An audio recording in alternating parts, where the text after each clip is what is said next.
Marami ang nagulat ng taga-Eastern Conference ang kinuha ng NBA para palitan si Stephen Curry mga idol na nakahanay sa Western Conference. Si Ingram kasi ay nasa Toronto Raptors, nasa kabilang grupo.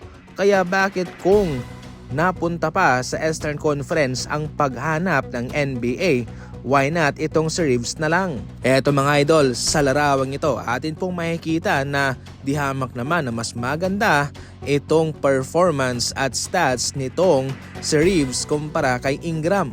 Ayon naman sa mga NBA insider, nakalamang lang daw itong si Ingram kay Reeves sa kadahilan ng malaki ang kanyang total impact sa kanyang kupunan. Kumbaga kahit na hindi man ganoon kataas ang kanyang stats kumpara kay Reeves, maganda naman ang kanyang naibibigay na koneksyon para sa kanyang mga kasama. Kumbaga impact ang kalakasan nitong si Ingram, samantalang yung kay Reeves ay sa numero lamang. Kung maraming na-snub sa Eastern Conference, marami din naman ang na-snub sa Western Conference, kaya bakit naghanap pa sa kabilang grupo ang NBA para mapalitan ang naiwang posisyon nitong si Stephen Curry? Hindi na muna kasi makakasali itong si Stephen Curry mga idol kahit na siya kabilang sa starter sa All-Star sa kadila ng meron siyang injury. Magfo-focus muna siya sa pagpapagaling para sa kanyang kupunan kumpara sa sumali at maglaro sa All-Star Weekend.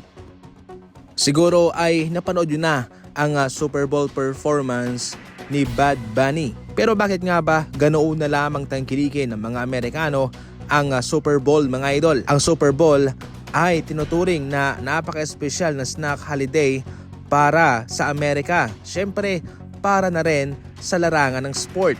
Pangalawa ang Super Bowl sa Thanksgiving sa mayroong pinakamaraming nakakain na chicken wings, pizza, nachos at iba pang mga pagkain mga idol sa mismong laban. Marami kasi ang nanonood dito mga idol, mostly 95% ay nanonood ng Super Bowl sa Amerika. Kapag pinag-uusapan kasi ang Super Bowl ay pinagsama-sama po ito ang pangmalakasang experience sa music, sports, holiday, advertising at isang tradisyon para sa kanila.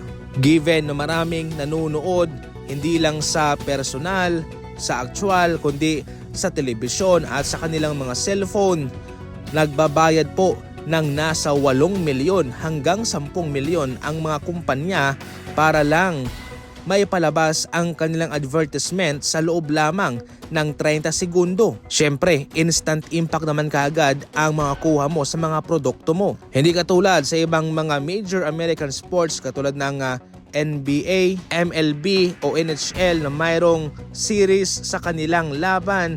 Itong Super Bowl mga idol ay isang laban lamang to.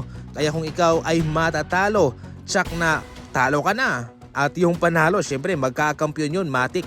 Kaya ganyan po kalupit itong Super Bowl at marami talaga ang tumatangkilik dito. Umabot lang naman ng nasa 1.5 billion chicken wings ang nakain mga idol sa Super Bowl.